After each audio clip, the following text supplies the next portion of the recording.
If you need to create an OutSystems application that requires your users to see and edit a lot of data, then the Reactive Data Grid is the right component for you. To start using the component, look for Data Grid component at OutSystems Forge, download and install it. Add the necessary references, and you are ready to go. To start, type Grid in the Toolbox search box, and drag it to the screen. Now, you can see two panels, one to be shown while the data is being fetched from the server, and other to show when there aren't any results returned. Note that these are placeholders, so you can change their content as you want. There are two mandatory parameters, one is data, and the other one is data fetch. Let's start with data. First you need to create the data source. Since the data input parameter requires a string in JSON format, you should use a data action for better performance.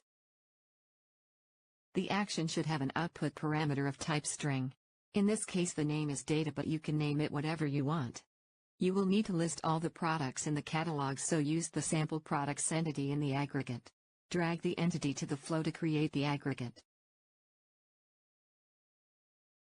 Since the data grid component creates the columns based on its data source, it is recommended to use a server action provided in the data grid module called arrange data. Set the aggregate result as the input parameter of the arrange data server action. This action can receive any data structure, so you must use the toObject function. Assign the data action output parameter to the arrange data server action output.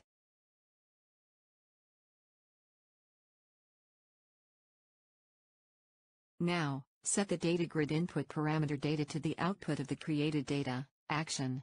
For the other mandatory input parameter, just bind it to the data action property called isDataFetched.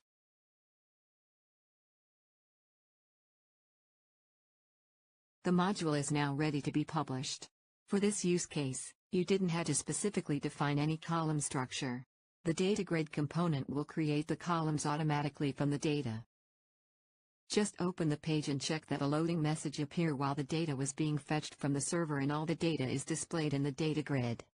Now, the application user can take advantage of the data grid features like reordering, resizing or sorting by multiple columns.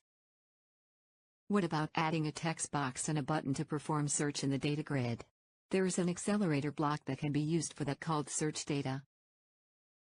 First, you should name the data grid component. Call it MyGrid or any other name you want. Then, drag the search data block to the screen, place it wherever is better for you. Set the data grid ID to the input parameter called grid widget ID. Wrap the search data block with a container and then resize it. Just publish again the module, and after the publish, you can refresh the screen to see the result. As you can see, there is a search box that can be used to find your text in the data grid. Only the rows that have the search text will be displayed. Try the Data Grid Reactive component and please give feedback in the Support tab of this component's OutSystems Forge page. Thank you.